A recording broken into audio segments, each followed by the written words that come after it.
नमस्कार मित्रांनो, सर्वांचे स्वागत आहे आपल्या आजच्या लेक्चरमध्ये. मित्रांनो, खूप महत्त्वाच्या गोष्टीवर आपल्याला डिस्कशन करायचं आहे आणि सोबतच तुम्हाला 2 महत्त्वाच्या गोष्टी सांगायच्या आहेत. तर मित्रांनो, व्हिडिओ सर्वांनी शेवटपर्यंत बघत राहा आणि यामध्ये तुम्हाला मी खूप महत्त्वाचे अपडेट सांगणार आहे. तुमची पुणे युनिव्हर्सिटी असो किंवा तुमची यशवंतराव चव्हाण महाराष्ट्र मुक्त विद्यापीठ असो किंवा NEP संदर्भात कुठलंही दुसरं विद्यापीठ असो, या सर्व विद्यापीठांसाठी एकच नियम लागू आहे. तर NEPचा हा नियम कुठला आहे, काय आहे आणि सर्वात महत्त्वाचं म्हणजे तुम्ही ज्यावेळेस तुम्ही PGमध्ये फर्स्ट इयर करता, त्यानंतर तुम्हाला सेकंड इयरला जर तुम्हाला समजा जर गॅप द्यायचा असेल किंवा तुम्हाला जर समजा काय म्हणतो आपण त्याला थोडासा ब्रेक घ्यायचा असेल, तर तुम्हाला जे फर्स्ट इयर असतं त्या फर्स्ट इयरमध्ये तुम्हाला डिप्लोमा सर्टिफिकेट मिळतं का आणि ते कशाप्रकारे मिळतं, त्याची प्रोसेस काय असणार आहे आणि ते कोणाकोणाला मिळतं, तर हे आपल्याला या व्हिडिओमध्ये डिस्कस करायचं आहे. तर मित्रांनो, सर्वांनी व्हिडिओ शेवटपर्यंत बघत राहा. तर मित्रांनो, सर्वप्रथम तुम्हाला माहिती असेल की ज्यावेळेस NEP 2020 ही जी पॉलिसी होती, सर्वांना माहिती असेल, नॅशनल एज्युकेशन पॉलिसी, ज्याला आपण NEP 2020 म्हणतो, बरोबर. तर ही जी आहे जवळपास 35 वर्षानंतर, म्हणजे लास्ट टाईम जर समजा 1900 काहीतरी समथिंग 74 का 84मध्ये ज्यावेळेस फर्स्ट टाईम सिलेबस करेक्शन केला होता, त्याच्यानंतर जर तुम्ही बघितलं तर 35 वर्षानंतर जे आहे यामध्ये आपल्याला NEP जे आहे तो फॉर्म्युला याच्यामध्ये लागू केलेला आहे. आणि जर समजा आपण जर का NEPच्या अगोदरचा म्हणजे करंटली बऱ्याच युनिव्हर्सिटीमध्ये सुद्धा अजून जुना सिलेबस वगैरे चालू आहे आणि प्रत्येक युनिव्हर्सिटीमध्ये अजून तरी जुना सिलेबस चालू आहे. तर हा जर का मित्रांनो आपण सिलेबस बघितला, जवळपास तो 150 ते 200 वर्ष जुना पॅटर्न आहे. म्हणजे इंग्रजांच्या काळापासून ते त्याच्या अगोदरचा देखील आपण म्हणू शकता. तर हा पूर्ण जो सिलेबस आहे, हा जो पूर्ण जो पॅटर्न आहे तो आता चेंज झालेला आहे, बरोबर. तर सगळ्या प्रोग्रामसाठी नाही किंवा सगळ्या डिप्लोमासाठी नाही आहे, परंतु काही ठराविक प्रोग्राम्सला याची सुरुवात झालेली आहे. जसं की तुम्ही कालची न्यूज बघितली असेल, तर त्यामध्ये जे आहे मित्रांनो तुम्हाला माहिती असेल की आता पहिल्या वर्गापासून ते जे काही 4 स्तर बनवलेले आहेत, तुम्ही या ठिकाणी बघू शकता. मी तुम्हाला या ठिकाणी सांगतो. तर यावर देखील आपल्या डिटेलमध्ये एक व्हिडिओ येणार आहे. सध्या जर का आपण बघितलं मित्रांनो, जे स्कूल एज्युकेशन आहे, ज्याला आपण काय म्हणतो, सध्या जो आपला एक्झिस्टिंग फॉर्म्युला कुठला आहे, 10+2, ज्याला आपण काय म्हणतो 10वी आणि 12वी, बरोबर. 10+2 म्हणजे काय, 10वी, 11वी आणि 12वी. तर साधारणपणे 10वीलाचं जे एज असतं 10वीपर्यंत, आपण जर का हा जो 10 फॉर्म्युला आहे तो असतो आपल्या वयाच्या 6 ते 16पर्यंत. 6 म्हणजे काय, पहिला वर्ग, आणि 16 म्हणजे काय, 10वा वर्ग. आणि 17 आणि 18 म्हटलं तर काय, 17 म्हणजे 11 आणि 18 म्हणजे काय तर 12वी, बरोबर. तर हा जो पहिला जो 10+2 फॉर्म्युला होता, ज्याला आपण मॅट्रिक किंवा सेकंडरी म्हणतो, आणि किंवा मग जे 12वी असतं त्याला आपण हायर सेकंडरी म्हणतो, बरोबर. तर याच्यामध्ये जर का आपण विचार केला तर आता हा आपला फॉर्म्युला कसा असणार आहे, 5+3+3+4, ज्याला आपण 53-34 सुद्धा फॉर्म्युला म्हणतात. तर याच्यामध्ये जे साधारणपणे तुमचं जे काही ॲकॅडमिक जे काही तुमचं असेल, ते साधारणपणे वयाच्या 3 वर्षापासून ते 18 वर्षापर्यंत चालणार आहे. जे अगोदर चालणार होतं तुमचं याच्यामध्ये 6 ते 18 किंवा 6 ते 16, ते आता 3 ते 18 चालणार आहे, बरोबर. तर याच्यामध्ये बघा, हा जो आपला जुना स्ट्रक्चर आहे, जे अजूनसुद्धा एक्झिस्ट आहे, पण ते यावर्षीपासून चेंज होणार आहे, बरोबर. तर यावर्षीचं जे काही जून आहे, जे आपलं शैक्षणिक वर्ष जे आपलं जूनमध्ये सुरू होतं, बरोबर, जे काय असेल ते, तर ते तुम्ही तेव्हापासून जर तुम्ही बघितलं तर यामध्ये बघा हा नवीन चेंजेस करण्यात सुरू होणार आहेत, बरोबर. तर याच्यामध्ये बघा अशा प्रकारे फाउंडेशनल म्हणतो आपण त्याला, नंतर आहे प्रिपरेटरी, नंतर आहे मिडल आणि नंतर आहे सेकंडरी. तर इथे आपण काय व्हायचं की जे 10वी आहे आपण याला सेकंडरी म्हणायचो, आणि जे 12वी आहे +2 वाला त्याला आपण काय म्हणायचो, हायर सेकंडरी. परंतु इथं हायर सेकंडरीचा जो ऑप्शन जो गायब केलेला आहे, बरोबर. तर यामध्ये फाउंडेशनल, प्रिपरेटरी, मिडल आणि सेकंडरी अशा याच्यामध्ये 4 स्टेज बनवलेले आहेत, ज्याला आपण म्हणतो 4 स्टेज किंवा 4 स्तर, बरोबर. तर यामध्ये जर का आपण सुरुवातीला बघितलं तर जो 3 वर्षांचा जो सुरुवातीचा कालावधी असणार आहे, त्यामध्ये अंगणवाडी, प्री स्कूल म्हणू शकता किंवा बालवाटिका, ज्याला आपण काय म्हणतो बालवाडी वगैरे, अंगणवाडी काय असेल ते साधारणपणे तुमच्या वयाच्या 3 ते 6पर्यंत चालणार आहे, बरोबर. तर साधारणपणे वयाचं 3 वर्ष, 4 वर्ष, 5 वर्ष आणि 6 वर्ष, हे जे पहिले 3 वर्ष असणार आहेत, बरोबर. 3 ते 4, 4 ते 5 आणि 5 ते 6. तर 6 वर्ष पूर्ण झाली म्हणजे तुम्ही जाणार पहिल्या वर्गामध्ये, बरोबर. म्हणजे आपण त्याला म्हणतो फर्स्ट स्टँडर्ड किंवा क्लास 1, बरोबर. आणि ते 2 वर्ष चालणार आहे तुमचं, ज्यामध्ये तुमचं वय साधारणपणे 6 ते 8 होईल, ज्याला आपण पहिला वर्ग आणि दुसरा वर्ग म्हणू, बरोबर. त्यानंतर हे झालं तुमचं फाउंडेशनल. यामध्ये झालं तर यामध्ये जे काय तुमचं फाउंडेशनल कोर्स वगैरे असणार आहे, हे तुमच्या बोलीभाषेमध्ये म्हणा किंवा तुमच्या मातृभाषेमध्ये, म्हणजे थोडक्यात काय तर मराठीमध्ये होणार आहे, बरोबर. आणि प्रिपरेटरीमध्ये जर का तुम्ही बघितलं, तुम्हाला यामध्ये 3ही भाषा तुम्हाला या ठिकाणी इंट्रोड्यूस केल्या जाणार आहेत. क्लास 3 to क्लास 5, ज्याला आपण म्हणतो मराठी तुमची बोलीभाषा प्रायमरी असेल, नंतर हिंदी असेल, नंतर इंग्रजी असेल, जे काय असेल ते, ज्याला आपण लँग्वेज 1, लँग्वेज 2, लँग्वेज 3 असं बोलतो, राईट. तर यामध्ये 3रा वर्ग, 4था वर्ग, 5वा वर्ग, हे 3 वर्ग जे असणार आहेत ते याच्यामध्ये तुमचे प्रिपरेटरी स्टेजमध्ये होणार आहेत. नंतर मिडल स्टेजमध्ये जर का आपण बघितलं तर क्लास 6, 7 आणि 8 हे आपल्या मिडल क्लासमध्ये होणार आहे, सर, बरोबर. आणि साधारणपणे तुमचं जे काही 9वी 10वी 11वी 12वी असणार आहे ही सेकंडरी स्टेजमध्ये जाणार आहे, ज्यामध्ये पूर्ण इंग्लिश मीडियम म्हणू शकता किंवा तुमच्या बोलीभाषेमध्ये तुम्ही बऱ्याच काही गोष्टी याच्यामध्ये करू शकता, बरोबर. तर तुम्हाला CBSE आणि NCERT बेस असल्यामुळे तुम्हाला हे इंग्लिश मीडियममध्ये जाणार आहे, बरोबर. तर सुरुवातीचं तुमचे जे प्रिपेटरी आणि जे काही फाउंडेशनल स्तर आहेत किंवा ज्याला आपण स्टेजेस म्हणतो, तर ह्या बेसिकली ह्या आपल्या मराठी भाषेमध्येच होणार आहेत असा एक प्राथमिक अंदाज आहे. यावरती अजून पूर्णपणे याच्यावर अजून दाखवलेलं नाही आहे की कुठल्या स्टेजमध्ये मराठी आणि कुठल्या स्टेजमध्ये इंग्रजीमध्ये शिकवलं जाईल, बरोबर. तर हे प्रत्येक राज्याला लागू केलेलं आहे आणि असं आहे की आपलं महाराष्ट्र राज्य जे आहे हे 5वं राज्य आहे ज्याला NEP 2020 पॉलिसी लागू केलेली आहे, बरोबर. तर हे आता यावर्षीच्या जून महिन्यापासून हे सुरू होणार आहे. ओके. तर मित्रांनो याचा आपला आजचा टॉपिक हा नाही आहे, पण तुम्हाला फक्त मी थोडाफार एक आयडिया दिलेली आहे, यावर आपला डिटेलमध्ये व्हिडिओ येणारच आहे. परंतु मित्रांनो आपण जर का या ठिकाणी बघितलं, जसं मी तुम्हाला अगोदर सांगितलं होतं सुरुवातीलाच व्हिडिओच्या की जे डिप्लोमा असेल किंवा डिग्री असेल, बरोबर, तर यामध्ये काय फरक असणार आहे, काय असणार आहे, राईट. तर तुम्ही जर समजा आता पुणे युनिव्हर्सिटी असेल किंवा कुठली युनिव्हर्सिटी असेल, परंतु पॅटर्न हा NEP असेल, बरोबर. NEP 2020 जो M.Com बघितला आपण किंवा MBA बघितलं तरी 2023 पासून सुरू झालेला आहे, बरोबर. जर समजा माझ्या माहितीनुसार तर असं मला वाटतं. पण जर समजा आपण M.Com जर का 2023 पासून सुरू झालेला असेल तर तुमचे जे काही फर्स्ट 2 सेमिस्टर असणार आहेत, सेमिस्टर 1 सेमिस्टर 2, ज्याला आपण काय म्हणणार फर्स्ट इयर, बरोबर. फर्स्ट इयर तुमचं पूर्ण होणार आहे. तर या फर्स्ट इयरचं तुम्ही जे आहे डिप्लोमा सर्टिफिकेशनला अप्लाय करू शकता किंवा तुम्ही जर का समजा तुम्हाला गॅप जर द्यायचा असेल समोर, समजा फॉर एक्झाम्पल तुमची काही परिस्थिती खराब असेल किंवा बिकट असेल किंवा तुमचं लग्न असेल किंवा इतर काही कारणं असतील ज्यामुळे तुम्हाला ब्रेक घ्यायचा असेल, तर जुन्या प्रणालीप्रमाणे जर का आपण जुन्या शिक्षण प्रणालीचा विचार केला तर तुमचं पूर्ण वर्ष वाया जायचं. तुम्हाला ज्यावेळेस परत ॲडमिशन घ्यायचं असेल तुम्हाला परत सुरुवातीपासून सुरुवात करावं लागेल, बरोबर. परंतु आता तसं नाही आहे. तुम्हाला जर का वाटलं सेमिस्टर 1 सेमिस्टर 2 झालं म्हणजे फर्स्ट इयर पूर्ण झालं तर तुम्हाला तुम्हाला डिप्लोमा सर्टिफिकेट मिळेल आणि जर तुम्ही 2 वर्ष पूर्ण केले तर तुम्हाला पोस्ट ग्रॅज्युएट डिग्री तुम्हाला या ठिकाणी मिळणार आहे, बरोबर. तर हे कशा प्रकारे अप्लाय करायचं, काय करायचं आणि याची प्रोव्हिजन कुठं दिलेली आहे आणि याची पूर्ण डिटेलमध्ये माहिती कुठं आहे यावर आपण आता डिस्कशन करणार आहे, बरोबर. तर आय होप की तुम्हाला स्क्रीन या ठिकाणी बरोबर व्यवस्थित दिसत असेल. तर मित्रांनो ही ऑफिशियल पुणे युनिव्हर्सिटीची वेबसाईट आहे, तुम्ही या ठिकाणी बघू शकता. आता मी या ठिकाणी पुणेच काय घेतलं कारण NEP 2020 हे पुणे युनिव्हर्सिटीमध्ये आहे हे मला माहिती आहे, बरोबर.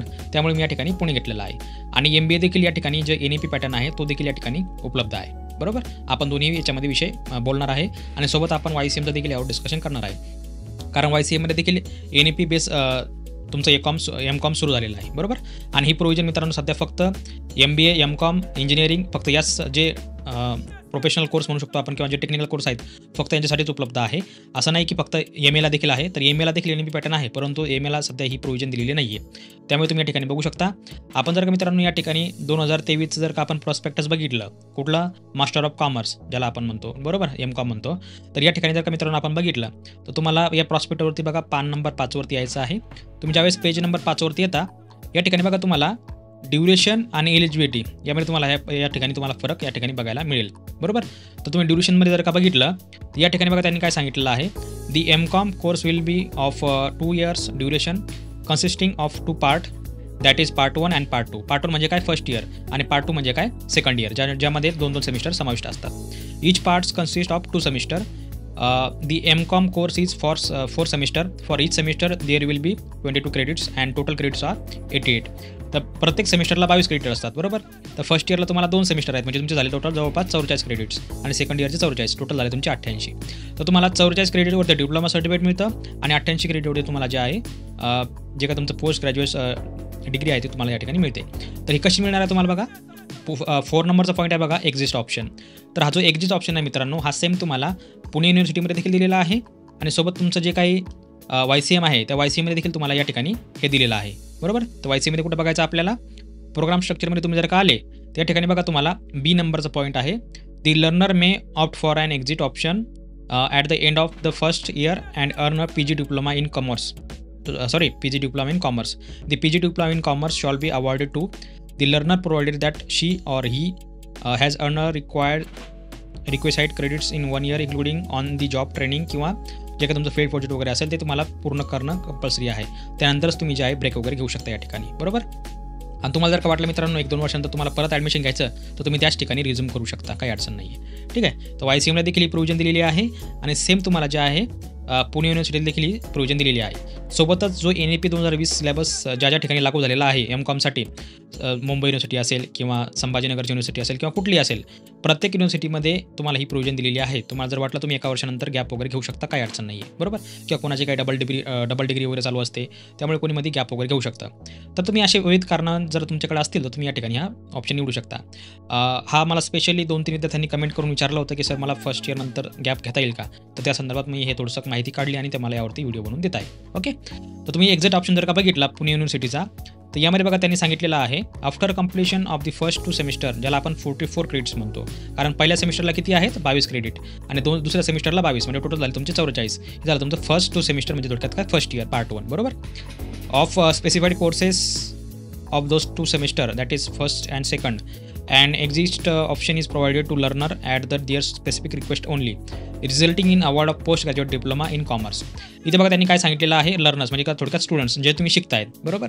आणि स्पेसिफिक रिक्वेस्ट, तर तुम्हाला यासाठी जे आहे, तुम्हाला जर समजा गॅप घ्यायचा असेल तर तुम्हाला ॲडमिशनच्या अगोदर तुमच्या HOD किंवा तुमचं जे काही एक्झाम कंट्रोल असेल किंवा तुमचं कोणी प्रिन्सिपल वगैरे असेल, तर तुम्हाला या संदर्भात त्यांना अगोदर सूचना द्यावी लागेल आणि त्यानंतर तुम्ही जे आहे यासाठी ब्रेक घेऊ शकता. आणि यामध्ये बघा तुम्हाला जर समजा समोर अजून शिकायचं असेल तर विदिन 5 इयर्स, बरोबर. तुम्ही जर का समजा 1 इयरचा डिप्लोमा केला तर तिथून पुढे 5 वर्ष तुम्हाला टाईम दिला जातो. त्या 5 वर्षामध्ये तुम्ही केव्हाही तुमचं जे आहे राहिलेलं शिक्षण पूर्ण करू शकता किंवा राहिलेलं 1 वर्ष तुम्ही पूर्ण करू शकता, बरोबर. तर हे ऑप्शन त्यांच्यासाठी असेल ज्यांना डबल डिग्री करायची आहे, ज्यांच्याकडे टाईम नसेल किंवा ज्यांच्याकडे वेळ नसेल किंवा जे काही इतर कारणं असतील, लग्न वगैरे असेल, तर असे विद्यार्थी 1-2 वर्षाच्या या ठिकाणी आरामात गॅप घेऊ शकता. तुमचं कुठलंही नुकसान होणार नाही, बरोबर. तर अशा प्रकारे तुम्ही या ठिकाणी करू शकता. पण मित्रांनो, तुम्हाला या ठिकाणी एक गोष्ट लक्षात ठेवायची आहे, यामध्ये जे आहे तुम्हाला फक्त 5 वर्षांचा कालावधी मिळतो. म्हणजे समजा फॉर एक्झाम्पल तुम्ही 2025ला फर्स्ट इयर पूर्ण झाले, म्हणजे तुम्हाला जे आहे तुमचा पोस्ट ग्रॅज्युएट डिप्लोमा मिळाला, तर तुम्ही जे आहे तिथून पुढं 5 वर्ष, म्हणजे 2025 ते पुढचे 5 वर्ष, म्हणजे तुम्ही 2029 ते 30पर्यंत तुम्ही जे आहे राहिलेलं वर्ष पूर्ण करू शकता. नाही तर अन्यथा त्यानंतर तुम्हाला परत पहिल्यापासून सुरुवात करावी लागेल. ओके, मित्रांनो, सेम प्रोव्हिजन दिलेलं आहे बघा तुम्हाला MBAसाठी देखील. तर MBAला देखील तुम्हाला मित्रांनो याच प्रकारचा फॉर्म्युला तुम्हाला या ठिकाणी बघायला मिळतो. तर MBAला हा फॉर्म्युला कशामुळे आलेला आहे? कारण NEP, कारण MBAला देखील NEP लागू झालेला आहे. जे YCMचं MBA आहे त्याला सध्या NEP पॅटर्न लागू झालेला नाही आहे. त्याला अजूनही 2015चा CGPS पॅटर्न चालू आहे. परंतु आपण जर का समजा पुणे युनिव्हर्सिटीचं बघितलं किंवा ज्या काही इतर युनिव्हर्सिटी असतील ज्यांनी NEP 2020 इम्प्लिमेंट केलं असेल M.Com.साठी किंवा MBAसाठी, तर त्यासाठी बघा त्यांना हे ऑप्शन अवेलेबल या ठिकाणी दिलेलं आहे. तुम्ही या ठिकाणी बघू शकता, The students can exit program after 1 year of MBA, but he has to take additional 4 credits on job training to get PG diploma after 3 years UG degree. He should earn total 52 plus 4 equal to 56 credits. And re-entry to complete the PG degree after taking the exit option will be permission up to 5 years. जसं मी तुम्हाला अगोदर सांगितलेलं आहे की 5 वर्षामध्ये within 5 years किंवा 5 वर्षाच्या आत तुम्ही राहिलेले 1 वर्ष पूर्ण करू शकता, जर तुम्हाला पूर्ण करायचं असेल तर. आणि तुमच्याकडे 1 वर्ष डिग्री आहेच, काही अडचण नाही आहे, बरोबर.